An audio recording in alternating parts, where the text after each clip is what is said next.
आखिर चाहती क्या है केंद्र सरकार? क्या दिल्ली को तबाह करना चाहती है केंद्र सरकार?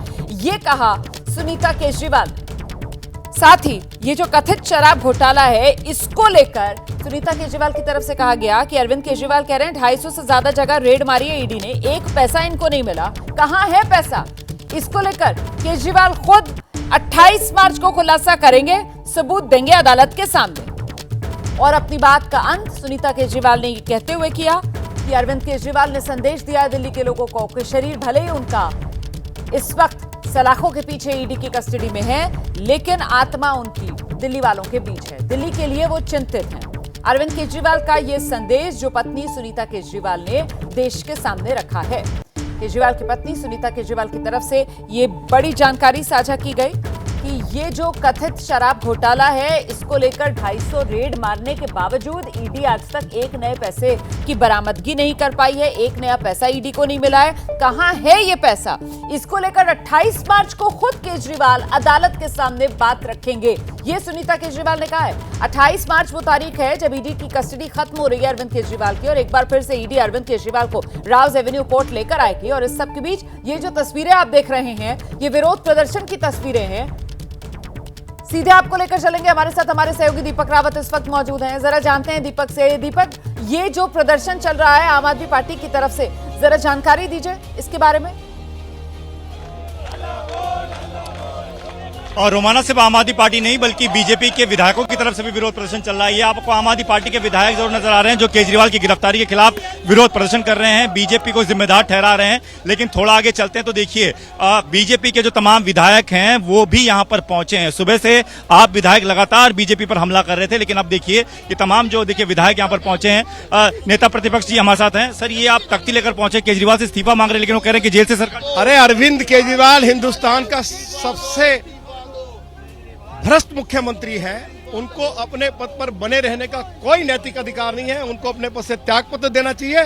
कम से कम 1 दर्जन घोटाले अरविंद केजरीवाल ने दिल्ली के अंदर किए हैं। अभी और भी घोटाले सामने आने वाले हैं, इसलिए अरविंद केजरीवाल अपने पद से त्यागपत्र दे। इसी मांग को लेकर आज भाजपा विधायक दल अरविंद केजरीवाल के कार्यालय के बाहर प्रदर्शन कर रहा है। तो ये देखिए विधायक बीजेपी के विधायक हैं, भ्रष्ट केजरीवाल इस्तीफा दो, इस तरीके के लिए मोहन सिंह बिष्ट आप लगातार विरोध कर रहे हैं। लेकिन आप पर ही आरोप लगा रहे हैं कि आप जो आरोपी है उसने आपको इलेक्टोरल बॉन्ड दिया है, चंदा दिया है आपकी पार्टी को गिरफ्तार होने के बाद। केजरीवाल क्या कह सकता है, क्या नहीं कह सकता है, उसकी सत्यता हमें जानने की जरूरत नहीं है।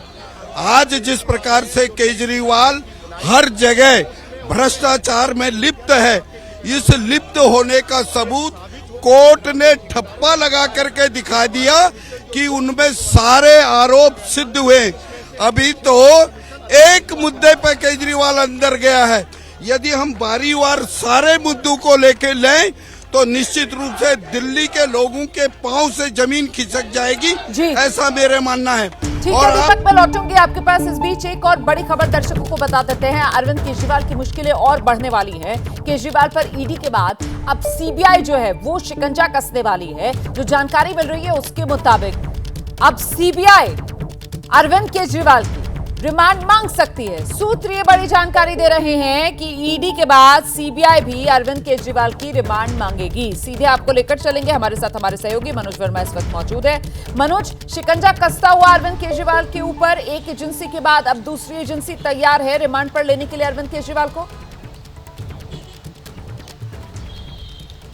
जी बिल्कुल, देखिए रोमाना, ये जानकारी सूत्रों के हवाले से हमें मिल रही है कि क्योंकि कल अरविंद केजरीवाल की रिमांड खत्म हो रही है तो सीबीआई भी इस मामले में इन्वेस्टिगेशन करना चाहती है और सीबीआई भी अरविंद केजरीवाल को रिमांड पर मांग सकती है। तो कहीं ना कहीं अरविंद केजरीवाल की जो मुश्किलें हैं इस मामले में बहुत ज़्यादा आगे बढ़ने वाली हैं। जिस तरीके से अब कल 6 दिन की रिमांड अरविंद केजरीवाल की खत्म होगी तो सीबीआई भी, क्योंकि इस मामले की इन्वेस्टिगेशन कर रही थी आबकारी नीति मामले की, और उस मामले में भी इस मामले में भी जो है कई गिरफ्तारियां सीबीआई ने की थी। तो अब आगे आने वाले दिनों में अरविंद केजरीवाल की मुश्किलें और भी बहुत ज्यादा बढ़ सकती हैं। तो लेकिन इसका मतलब ये निकाला जाए ना कि मतलब अब ईडी और रिमांड नहीं मांगेगी कल, इतना तय है। इसी वजह से अब सीबीआई की एंट्री होगी।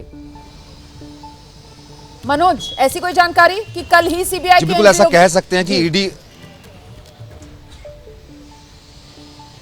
जी देखिए, ये अभी तक साफ नहीं किया गया है कि कल ही सीबीआई रिमांड मांगने वाली है या आगे आने वाले दिनों में मांगेगी, लेकिन सीबीआई के सूत्रों ने इतना जरूर साफ किया है कि सीबीआई जो है इस मामले में आगे रिमांड की जो मांग है वो कर सकती है, क्योंकि इस मामले की इन्वेस्टिगेशन सीबीआई ने शुरू की थी और इस मामले में सीबीआई ने भी कई लोगों को गिरफ्तार किया था और इन्वेस्टिगेशन लगातार सीबीआई की भी जारी थी। उसके बाद ईडी ने इस मामले की जांच शुरू की पीएमएलए के तहत, और अब जो सूत्र हमें जानकारी दे रहे हैं कि सीबीआई भी इस मामले के अंदर अरविंद केजरीवाल की रिमांड जो है वो मांग सकती है। रहिए मेरे साथ मनोज वर्मा, मैं लौटूंगी आपके पास। इस बीच दर्शकों को बड़ी जानकारी दे देते हैं। हाईकोर्ट में वो जो केजरीवाल की याचिका पर सुनवाई चल रही है वो दोबारा शुरू हो गई है। कुछ देर के लिए सुनवाई रुकी थी, कुछ देर के लिए सुनवाई टली थी, लेकिन अब सुनवाई दोबारा शुरू हो गई है। कोर्ट में पक्ष रखते हुए अरविंद केजरीवाल के वकील अभिषेक मनु सिंघवी ने गिरफ्तारी को संविधान के खिलाफ करार दिया। सिंघवी ने कोर्ट में कहा है, एक सीएम को चुनाव से ठीक पहले गिरफ्तार किया गया, आदर्श चुनाव आचार संहिता लागू होने के बाद गिरफ्तारी हुई, केजरीवाल को प्रचार से रोक दिया गया। तो ये तमाम तर्क हैं जो अरविंद केजरीवाल के वकील की तरफ से अदालत के सामने रखे जा रहे हैं। ऐसे में एक बार फिर से आपको लेकर चलेंगे मनोज वर्मा हमारे साथ, हमारे सहयोगी इस वक्त मौजूद हैं। किस तरीके से हाईकोर्ट के भीतर ये सुनवाई आगे बढ़ रही है अरविंद केजरीवाल की याचिका को लेकर? मनोज वर्मा, कोर्टरूम के भीतर से क्या अपडेट मिल रहा है? जी बिल्कुल, देखिए जानकारी जो मिल रही है उसके मुताबिक जो अभिषेक मनु सिंघवी हैं वो अपनी जो दलील है वो लगातार अदालत के सामने रख रहे हैं। उनका ये कहना है कि ये कार्रवाई मौलिक ढांचे के विरुद्ध है। एक सीएम को चुनाव से पहले गिरफ्तार किया गया, स्वतंत्र और निष्पक्ष चुनाव संविधान के मूलभूत ढांचे का हिस्सा है। उनका साफ तौर पर यह भी कहना है कि जो इसकी टाइमिंग है गिरफ्तारी की वो भी बिल्कुल अलग है, क्योंकि चुनाव से पहले गिरफ्तार किया गया है। सिंघवी ने यह भी कहा है कि पीएमएलए सेक्शन 50 के तहत पहले बयान लिया जाना चाहिए था, उसके बाद गिरफ्तारी की जानी चाहिए थी।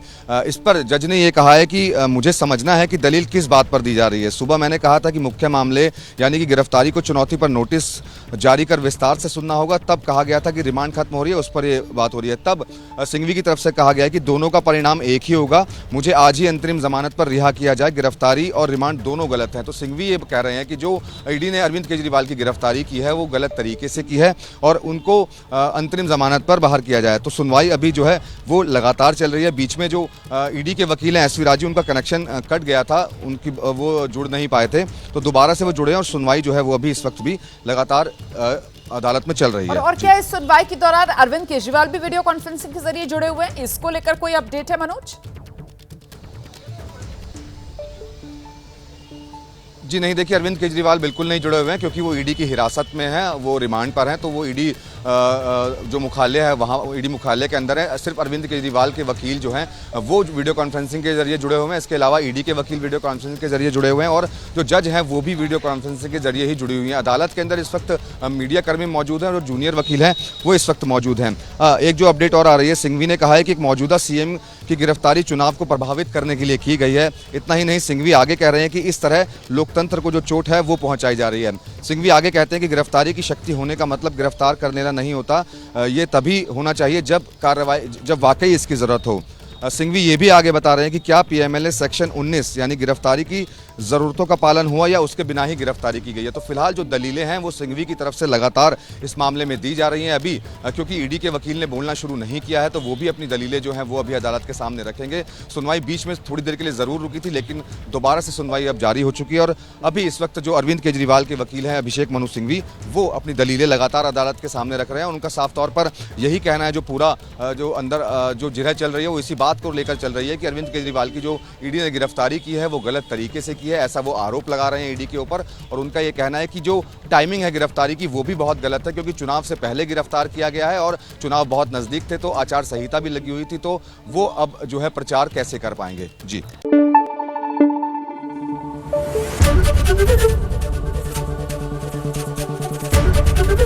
एबीपी न्यूज आपको रखे आगे।